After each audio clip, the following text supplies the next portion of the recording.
All right, so we're going to go live. We've got another day of training here, so let me just introduce it, and then we'll see if we can make sure everyone's getting online. It's day 6, and what we're going to talk about is what I call the math of the like, or the math of like, which is how do we engineer likability, especially in our social media. That's what we're going to be talking about today. Should be some fun. So let me just see if you guys are all logging in and if this is working, and then we'll get started. I'll just go to my Facebook.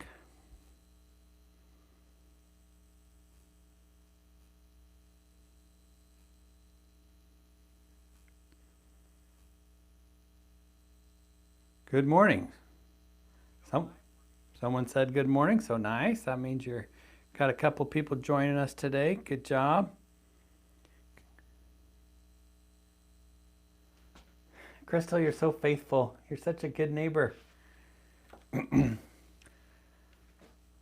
All right, I think this stuff is going to be pretty cool today. This should be a pretty fun video because one of the things that I've studied over the years is social psychology, which is, you remember a few years ago there was that movie Hitch came out, and it was Will Smith and Kevin James, and Will Smith had been burned by love, but he'd become the love doctor. And in that show, they kind of show how to engineer opportunities to be able to impress that person that you are so infatuated with. Well, in a business sense, we actually can do that pretty scientifically with how you're using your social media. And that's kind of a cool thing. Of course, the difference is what we're trying to do is we're trying to build relationships of trust with people. We're trying to engender some connection. But instead of like for your soulmate, we're actually looking at an entire niche or an entire location of people. So the idea is to say, okay, how can I use social media to create content or to engage with other people that's going to do two things. It's going to engender some connection with the individual, but it's also going to help brand myself to build a positive sense of who I am for the greater people. Because in normal life, right, we talk to each other and we get that feedback. But it's really weird on social media to strategically try to develop relationships with people when you don't know who they are. I've told this story before, but I'll tell it again. I remember years ago, I lived in Washington out in the Western Peninsula in this little town outside of Port Townsend, and it was raining a lot, and my kids played soccer. They played indoor soccer because it was raining, and I remember at the time my business was helping realtors. I was a CE or a continuing education trainer and an NAR ePro instructor at the time for the real estate industry. And so I was connecting with a lot of people on Facebook at that time. Was probably the main tool that I was using. And what was interesting about it was you didn't always know who had a relationship with you. It's like if you watch the same channel, maybe you watch Channel 5 every single night, you watch the news, the sports, the weather, and you get a sense for who these people are. And you're like, that news reporter, he kind of thinks pretty highly of himself. And then that sports guy, he's totally awesome. I totally barbecue with him. And then that weather person, you kind of get the sense like, I don't want them near my kids, right? There's just this feeling that we get when we're hanging out with these people. And yet we're not hanging out with them, but they're making an impression on us, and our brain is building a connection with them. Now, if they met us on the street, they don't know who we are, but we feel like we know who they are. And what's crazy with social media is you're actually doing this, not for, if you're Ellen DeGeneres, maybe you're doing this for the nation, but for individuals in a niche, you're doing it for your clients and your prospects and your referral partners. And so the question is, can you be cognitive? Can you actually have a strategy in place on how to do this? And so what we're going to talk about today is the math of how you create likability. And this isn't anything I came up with. Actually, it was the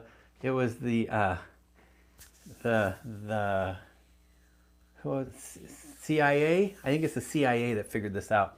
It's either the FBI or the CIA. A little bit of both. But let me jump back to my story. So we were in Washington, and my kids were playing this indoor soccer game, and this woman came up to me, and she was like, "Hey, Brett, how are you doing?" And she just started talking like we were BFFs, like we were good friends. And I remember sitting there thinking, on God's green earth, I don't know who you are. Like, I had no idea who she was. Well, you find yourself in that situation sometimes, and you're like, oh, really, really? And finally, I just had to say, you know what? I can't place where we met. How do I know you? And then she said, oh, I'm sorry. And she introduced herself, and she owned a title and escrow company in the town just next to us. And we had met at some sort of meeting. And then because I was a Facebook guy, then we actually got connected on Facebook, and she was a lurker. She never commented. She just checked out all my stuff. And I remember that was one of the first times, it was kind of an epiphany moment where I was like, holy cow, I'm like that newscaster guy for this small group of people. And it kind of makes you a little self-conscious, but at the same time, I recognize there's so much more power to the influence that we can create on social media than we ever realized. And so that's kind of what we're going for today.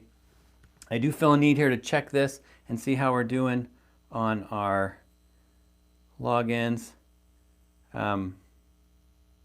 I've been needing to do something. I've been kind of busy. And so it's my own fault, but there's like all these people that I need to invite into this group. I haven't even done it yet. I figure most of you guys are gonna be watching this on a replay when you finally get there. But Crystal, I already decided, Crystal, this 14-day program that I'm about to launch, I'm gonna give you a free copy. You get free access to it because you've just been coming every day and you're awesome. And I want you to continue to have success. And I think this stuff can help you. But I will tell you, there's actually kind of a downside to getting things for free. And that is we take them for granted, right? Anything you get for free, if you haven't paid for it, it's very easy for us to be ungrateful, right? Not that you're purposely ungrateful, but like think of your kids, right? I mean, they just, the other day my boy was like, where's the milk? You know, someone should get some milk. We're like, well, you're 17, you can get in the car and go buy milk if you want, right? So it's just one of these things where I would prefer, you know, that you take what, I haven't decided exactly what to sell it for, but when it goes for sale, I want you to write yourself a check and then put it like in your safe or something so it feels like you spent the money. But I'm gonna totally give you this for free. It's a 14-day program, and every day there's like a little video and then there's a training exercise, and it will take you through the entire linear process of optimizing your social media. So while I'm talking in general to the video people, actually for you, Crystal, I'm gonna give you something awesome there. And I think Cordell, I don't know if Cordell will jump in today. He doesn't need this stuff. He's such a pro, but I'll probably give it to him too. And maybe a couple others for you guys who are just so kind to come in every day and look at this. So you basically just save yourself probably about $2,000 worth of training costs to do that. Okay, so let's jump in and talk about the math of the like. Now, I'm going to start off with this quote. Let me zoom in here. Give you a little, add that.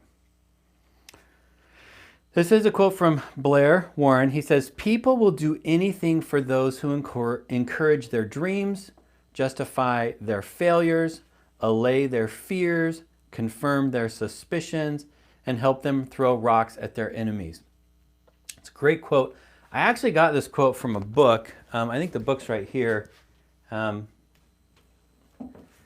This is a guy that's making a huge imprint in the space. Not Blair Warren, but Russell Brunson. Let me put that right there. Russell Brunson, if you've ever heard of him. He's actually built a program called ClickFunnels, and I've been using it, and it's fantastic. But it was Russell. He actually lives about an hour from where I live now. Anyways, he just has figured out how to sell from the internet. Like how do you connect with your client? How do you do that? And he's got several different books. I remember, boy, I'm just on a bunch of asides today, but I feel like sharing these stories, so we'll just do that. When I worked at, I never know if I'm supposed to say where I used to work, but I worked for it was like a Fortune 200 insurance carrier. And I was talking to, at the time, which was the boss over all of the internet marketing for the company. And we were having this conversation. I was talking about ClickFunnels and Russell Brunson. And it was funny because he goes, oh yeah. And he pulls out of his bag this book, and it was .com Secrets, which was one of his earlier books. And he goes, you know, that guy, he's a little crazy and wild, but like we use his ideas all the time. And it was just ridden with notes and things like that. And so even in this large corporate setting, here was this small kid from Idaho that yeah, he's making this huge difference, right? And I will tell you why. The reason he's doing so well, Russell Brunson, from my opinion, is because he didn't feel constrained by tradition. When it comes to marketing, there's these ways we do these things, and you get a proper education to do this. But there's another way to figure stuff out, and that is just to observe and, you know, see what works. And that's what he does. He just observes and sees what works. And I don't know if it's because he didn't have a ton of formal training or if it's just personality, but it's this example of what we see over and over again. Like these young kids are doing things, right? They're creating Facebook and they're creating Snapchat and all this kind of stuff. And we never would have thought of that because our brain was like formatted in the old way of things. And these new kids don't have limits on those things, and they're seeing new connections. And so it's really fascinating. Part of the reason I probably love social media and social selling is because it's just evolving and it's so interesting. So I saw there was a comment that someone enjoyed how my books were organized by color. I'll tell you guys, I was actually editing a video. It's the day 5 video called How to Get Your Superpowers from the 14-day training just last night. And the problem with it is I took 2 different recordings.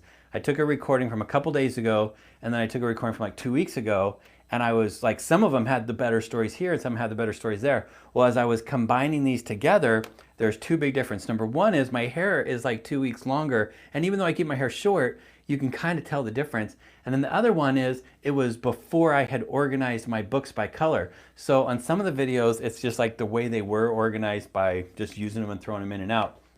But then part of the video has them organized by color. So when you guys watch that training, those will be some nice little Easter eggs for you. Okay, so I'm digressing, and I don't have a lot to say today, but I do, you guys, I want to respect that you got other stuff to do, right? You got kids to chase, you got naps to take, you got actual work to try to get done. So let's jump back here to our quote, and then we'll try to stay here. Oh yeah, so Cordell, you saw it. So you must have heard. Yeah, Cordell, you get the full 14-day thing. The thing is it's going to be 3 challenges. The first one's a 14-day challenge on how to optimize your social presence. And I would say, Cordell, and for those that are listening, if you worked with me when I was in the insurance space for the carriers, this was about the extent that we could get to, even though I've added like 2 really juicy components to it. And so it's like, how do you technically optimize for the present, your online presence? But I get into some things that are deeper. How to really build your personal brand, how to identify what I call your superpowers, what's your unique selling proposition. So I got this really cool tool that I won't lie, and I'll share, I got it from Dean Graziosi and Tony Robbins. It's I paid thousands of dollars to be in this mastermind thing with them, and they said I can share it.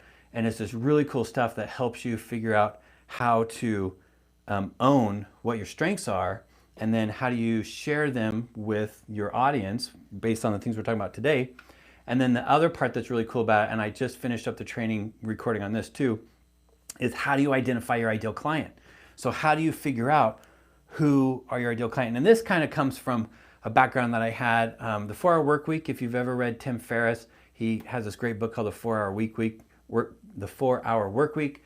Anyways, through him and Tony and Dean and some other stuff I've got, I basically took the best stuff from all these different places and what I was seeing working in the field, and I've come up with a really cool tool. It's a process that you go through to identify who your ideal client is. And I guess, Cordell, yours are college students, so it would be fun to actually run this exercise with them in mind. I actually mostly think of you're a sales professional and your ideal client is someone who needs insurance or wants to buy a house, or is whatever service or product you have. Anyways, it's really cool. It's cool stuff. So today, though, we're going to get in, maybe stay up high at the theoretical level, which is how does the process of likability work? I'll tell you one more thing while I'm throwing out books. There's a fantastic author. I mean, these people aren't just book authors. They're people who are doing amazing things. They have companies. They're doing all this stuff. There's a guy named Robert Cialdini. If you've ever run across him, and I do think I have several of his books around. The Science of Influence. And he was an ASU professor. I actually went to one of his workshops where I got to work directly with him, become certified to be able to understand his process. And he talks about the 7 tactics of psychological compliance. It's really cool stuff. And one of them is the power of likability. So the things that I'm drawing on for what we're talking about today are all these different resources. But I didn't include Robert Cialdini in my notes here, but I should have, because he is like the grandfather of social compliance. Let me just see if I have his book, one of his books here. I think I have it in my other bookshelf. I don't want to look too far for it. Let's see. My problem is I moved a couple months ago and I have boxes and boxes of books. And my other problem is I buy everything on a Kindle now. So anyways, go check that out. Bob or Robert Cialdini, Cialdini. Just Google him. He's actually, I hate to say this live, he's not the most exciting speaker to watch. He's very scholarly. He's very educated, and it comes across that. So if you're used to learning in that setting, he's brilliant. But I would say for those of us who are not so scholarly, like myself, he's not as entertaining as like a Tim Ferriss or some of these other people. Okay, so in fact, while we're talking about books, because I am going to mention a few more books, you guys share with me, if you're watching this live, you guys, or if you're watching this replay, share with me some of the awesome books that you guys have read, because I'm always looking for new books. But here's the book that I really want to talk about, which isn't any of the things we've talked about so far, and it's a book by a former FBI agent, and it's his guide to influencing, attracting, and winning people over, and it's called The Like Switch. If you've ever had the chance to read this book, it's really good. And within it, one of the things he talks about is this recipe for creating like. Now, their situation was, these are FBI guys that are trying to basically get double agents. So in one of the initial examples he gives, he talks about how, let's say there's this foreign ambassador and we want to make them a spy. So we want them to spy on their own country. They live in America, right? They're the ambassador, we'll say, for whatever the country is. And, well, I don't want to say what a country is, who knows, but some other country. And the FBI goes, we've been doing some intel. We think this guy would make a good double agent. And so I think in the example, if I remember it correctly, they find a guy and he really likes living in the United States, and he's going to retire before long. And if he goes back to his country, he won't have as good of benefits. His life won't be as good. And so for a number of reasons, and I'm probably fabricating some of this, you'll have to read it, but they come up with this belief that this guy would make a good double agent. And so the question is, how do they go about doing it? How do you actually get this person to become a spy on their own country? And it's this long, drawn out process where they build a relationship with them over time using this right here, this equation. And it's built on proximity, frequency, duration, and intensity. And what they would do is they say, okay, they assigned a guy and he was going to be the one to win this guy over. He didn't go up to him and say, hey, you know what? I'm from the FBI and I'd love for you to spy in your own country. Will you be a double agent? That didn't happen. What he actually did was he just started buying coffee every morning at the same coffee shop this guy did. And he shopped at the same grocery store that this guy did. And he didn't hide that he was in the FBI, but he didn't really go out of his way to really acknowledge him at first. He wanted him to be used to him, right? And so when you think about proximity, when you think about, it's one of these things where if you meet someone new, there's just this initial kind of nervousness. But if you've hung around for a while, right? Maybe you've lived in your neighborhood for a while. You don't really know your neighbors, but some of your neighbors, you're used to them, and so they're no longer felt as a threat.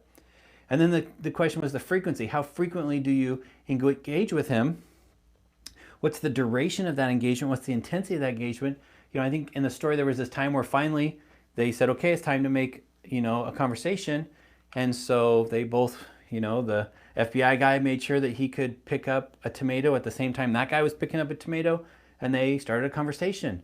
And by the time they actually had created that conversation, the guy was already on board pretty much. He was already felt comfortable with who this person was, probably had been suspecting it, had said it was weird that they hadn't actually approached him yet. It was kind of like this kind of slow, I don't want to call it a long con, but this slow drip kind of experience where they're building relationships with someone.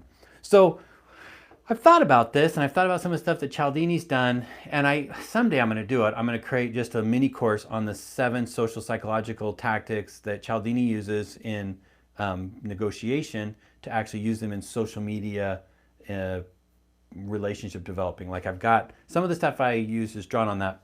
But I think about this, and you actually can create a very good case to say, if I could become conscious of these 4 factors, proximity, frequency, duration, intensity, when I'm sharing my content, when I'm developing relationships with other people on the web, then all of a sudden it kind of becomes this a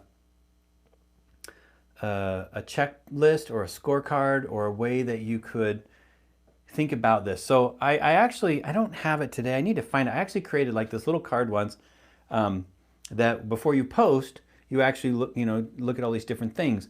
And so one of them is when you think about proximity, like what is the proximity of the person or the group of people that I have a relationship with. So here's an example. I join a new group on LinkedIn. I find out that maybe there's, maybe I sell to a certain industry or location and all these people are gathered, whether they're gathering on Facebook or they're gathering on LinkedIn. And I think to myself, when I join that group, what's my proximity to these people? Are they comfortable with me? Do they know me? If I go right into my pitch, right, think about that in real life. If I go over to, if I just move into town, go to a party and, I demand to be the center of attention, then that's probably going to push some people off. And so when you think about these things, and I guess the reason I like this is to add the psychology to the behavior of when you join a group, people always say, don't just, start sharing all your stuff.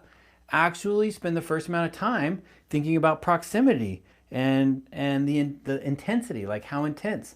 So I always compare this to dating, right? If you meet someone and they're wonderful and they're marvelous and you're thinking, I want to spend the rest of my life with them, assuming I wasn't married, right? That happened to me once. I did get married.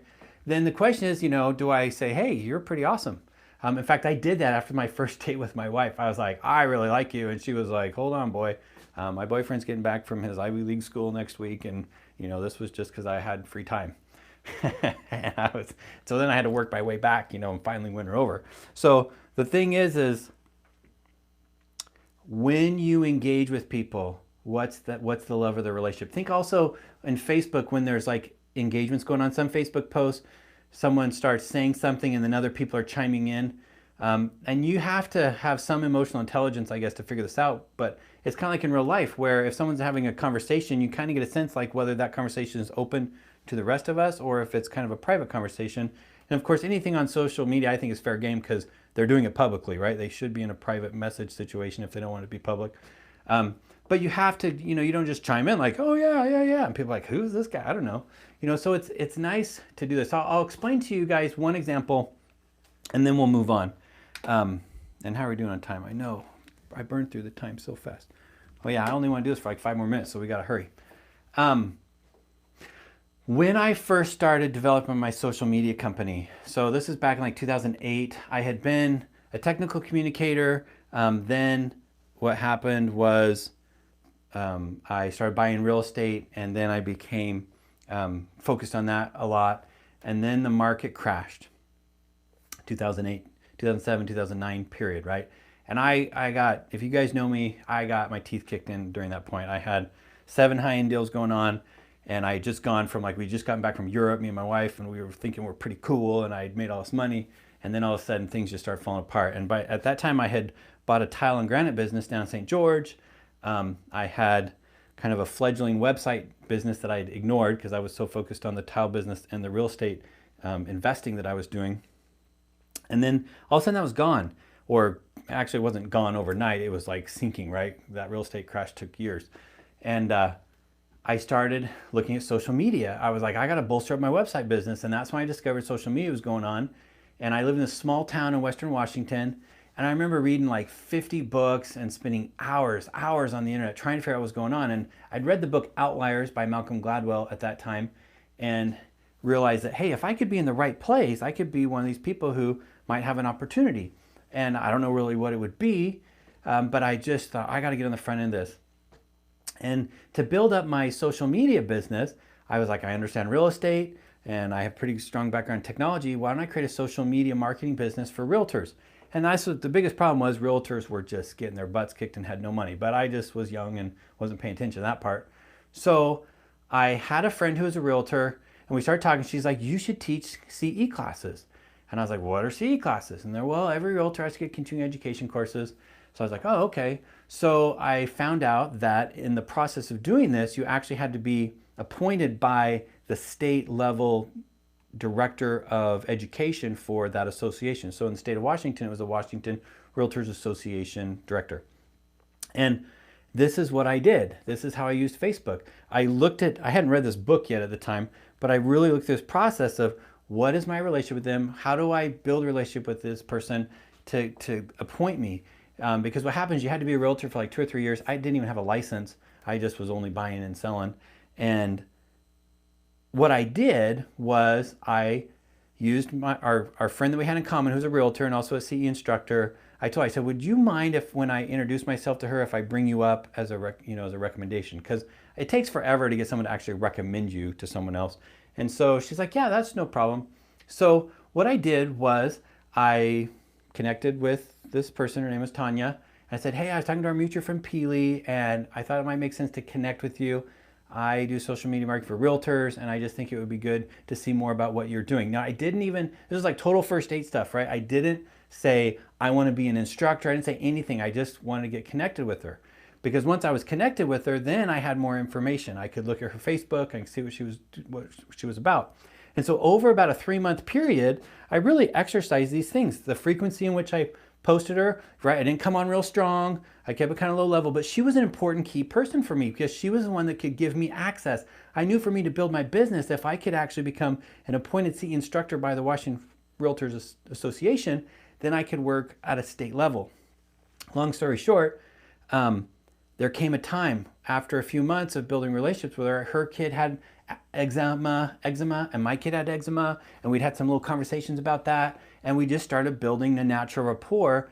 And I think because of my proximity and the frequency and the low intensity, I kind of set it up. And so then what I did is I actually reached out to her on Facebook after one of our responses. I said, you know what, I would be interested in learning more about the CE process of teaching this education. Could I come down to your office? She lived in Olympia. I was up in Port Ludlow was the town, so about an hour and a half away. I said, can I make an appointment, come down and meet you and talk to you about opportunities that you might have for me to teach CE classes? Now, I knew that I needed for her to give me that appointment. I didn't tell her that. I probably should have been more honest, but I just played a little dumb. And she was like, that would be fantastic. Because what happened is she kind of felt like she knew who I was. She had that comfort level. It wasn't just some stranger out of nowhere. So I went down there, I met her, and we just hit it off. And because I have done sales my whole life, I probably use some effective sales techniques to build rapport, which are always genuine. But in doing that, there came this point where she was like, it would be fantastic if you could teach for us. And I remember asking her, I said, well, what are the steps? What do I need to do? And she said, it's no big deal. All you have to do is I sign this little letter that we send in, you can get appointed, and then you can build your classes and we'll get them certified through the state. And then I remember she said, I will reach out to all of the county associations throughout the entire state and let you know that you're available to them. And it happened within about 18 months. I actually was the #1 CE trainer for technology for the 5 courses I'd created in the entire state. And it was all because of using social media to develop relationships with key people. And so this is an interesting difference from the way a lot of us look at social media. A lot of us look at social media as marketing, which is how do I just throw this stuff out there and how do I get top of mind awareness, which there's nothing wrong with those. But if you're in sales, you have prospects and you have industries that you're trying to get into, right? Whether you're in real estate, maybe there's a builder that you're trying to get in with, or maybe there's county people, maybe there's other what I call mavens or high influence people within your community. You can make a list. They often call it your top 100, right? Make a list of your top 100 important people that you want to develop a relationship with. And then your use of social media and this technology this psychology of building relationships with them is something you start putting to practice. And so you can start saying, okay, and maybe start with 10. Like, here's 10 people that I want to have a stronger relationship with, and you're using this technology to do it. Now, I would say a normal human being can do this without a lot of all the math involved and things like this, but it's kind of nice to see this stuff. So maybe I'll sell for old Jack a copy or two of the Light Switch. I think I only have it on Kindle. Otherwise, I'd let some of you guys that live close borrow it. All right. Well, we have burned through some time. Did you guys have any cool books you guys want to share with me? I want to talk about, man, I want to be sensitive of your time, but I want to talk about one more thing.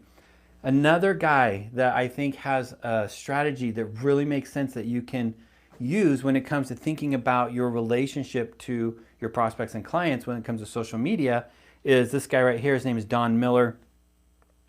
I don't know if you guys have read about Don Miller or aware of the business that he has. His business is really about building websites, but he's got this concept called story brand. And if you've ever heard of,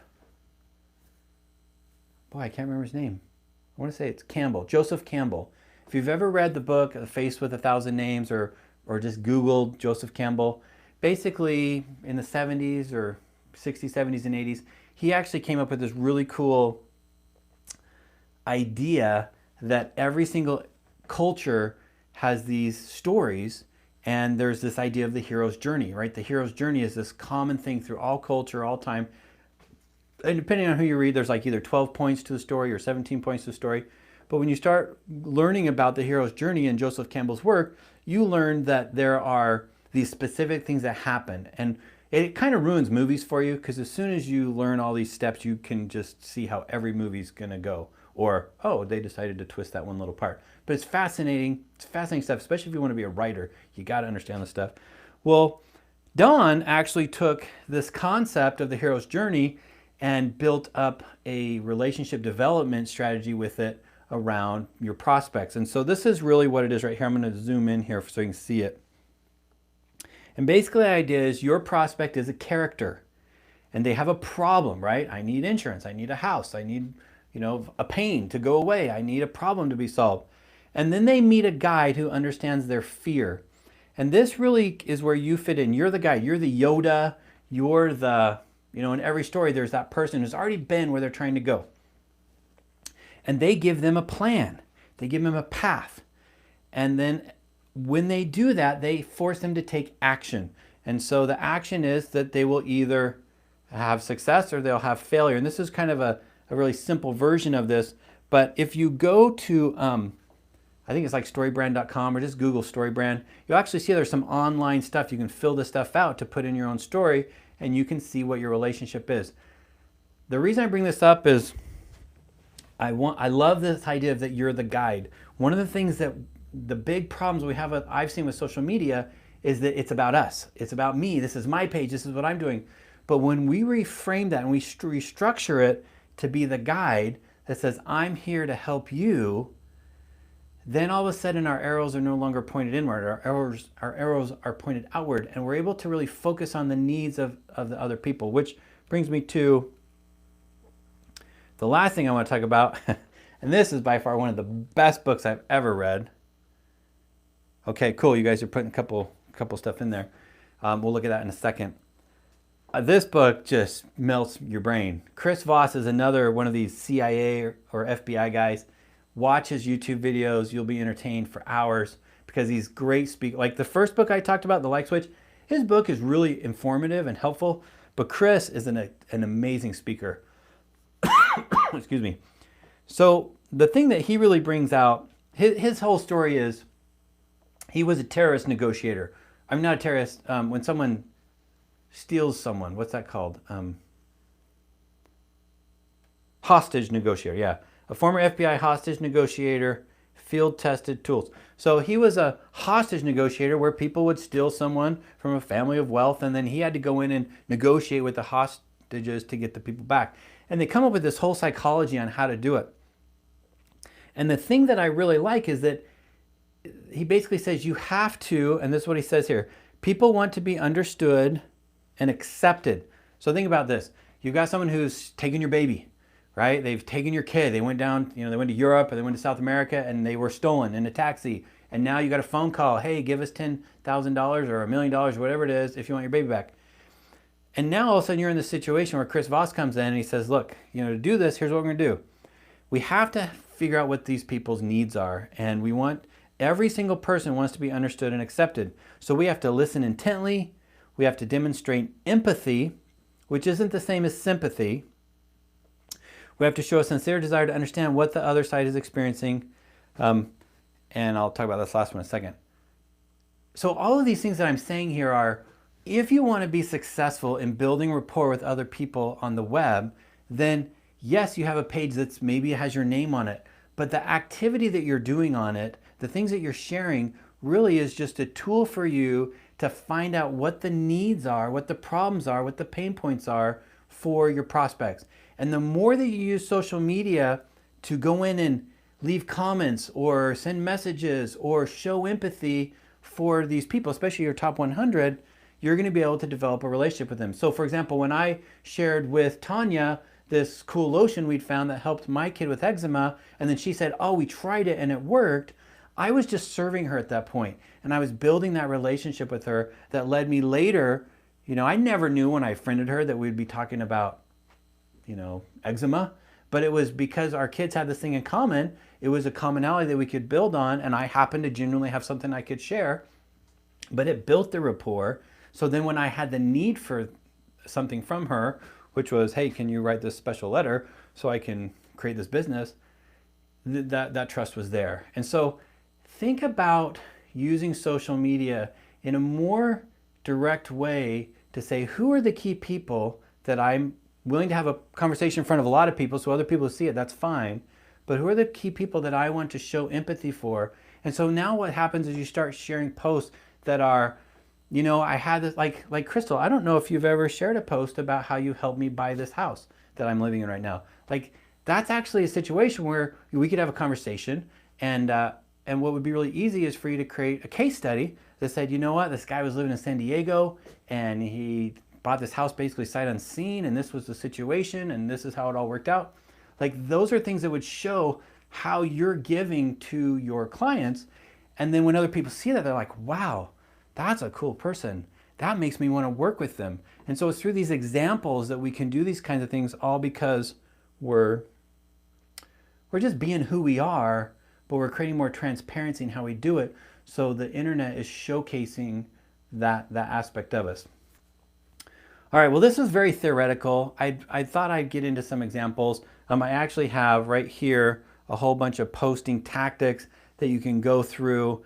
And I want to hit some of these in the next few days on different things that you can do to actually reach these goals. So reaching your goal of trying to decide, where are we at right here? What do I want my proximity, like how many times do I want to connect with someone? How many times do I want to basically touch them on the shoulder on the internet or give them a big kiss, like whatever the level of that intensity is? The frequency, the duration of it, right? I'm asking a lot of you guys, I can't believe you guys are even listening in a way, because this is serious duration and intensity. You're actually listening to me in this live right now, and this wasn't a 30-second clip, right? We've been going for half an hour or so. Maybe that's unfair of me to ask that of you. But at the same time, I want you guys to know what I'm up to, and I thought this could be helpful. The main reason I'm doing all this is because I know a lot of us are in quarantine, and this is just something I thought. It forces me to get in my office, so I'm not playing Xbox, and it forces me to connect with you guys and to keep moving forward. So it's a little selfish on my part. Anyways, I feel like I'm starting to digress. What an interesting day we've had. This conversation went a little bit different from what I expected it to, but I hope that you feel good about some of the ideas that I've shared with you. There's so much more I could talk about. And as soon as COVID-19's over, right, this little time will go away and I won't have time to do this. So I hope that this has been helpful. I would love to get some feedback in the comments on what as you put your thoughts together on this stuff, like what are you looking at? Like, what do I do next? What are you struggling with? Like, try to wrap your head around that. And then if we can have those conversations, then I can respond to that, at least from my perspective. So that's it for today. I am going to leave this here for you right here so you can take a screenshot of this. This was really your homework today. This comes from, it's kind of a shrunk down version of some of the stuff I was talking about with Tony Robbins and Dean Graziosi, which is how do you identify your superpowers? And so there's just some questions you can answer here. I've actually created a tool for our training, the 14-day training, that really gets into this deeper, but this is kind of a sneak preview of some of that stuff. if you go through this and you answer these questions for yourself, you're going to start having a lot more clarity on what your strengths are, why people want to connect with you, and that's going to inform you on what you should be creating your content about. So if people are attracted to you, what is it? Why? What is it and why? And then when we understand this, we can start making sure that the things that we post on the web, our social posts, the way we frame the information in our about us, all that kind of stuff is aligned with this, what I call your digital persona, right? You got your personal persona, your business persona, but you have this digital persona, which is this superpower best practices of who you are. Then all of a sudden you've got this consistent imagery or image that's being shared with people that you resonate with that.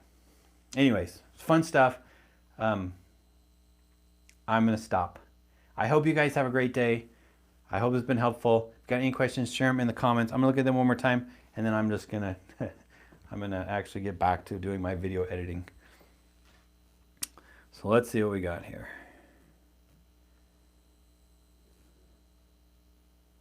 Okay, looks like we're good. So here's some books. Okay, here's some books that you guys are mentioning. Inbound Marketing by Brian Halligan. Got me excited about doing social media. I haven't read that one. Hey, Lorene. Oh, 5 Love Languages. Yeah, that's a good one, Crystal. Lorene, I will give this to you too. I would have done it anyways. You guys don't know, Lorene is a good friend of mine from Seattle. But I was telling Cordell and Crystal that because you guys have been so awesome, as soon as I release my 14-day actual serious training where it's all tight and edited and it has like the homework assignments and everything like that, I will give you a free copy of that. Because you've been so good to come and hang out in the morning. So I don't see anything here that I need to stay on for. I'll let you guys get back to your day. Be well, be safe, and I'll talk to you again tomorrow. All right, bye guys.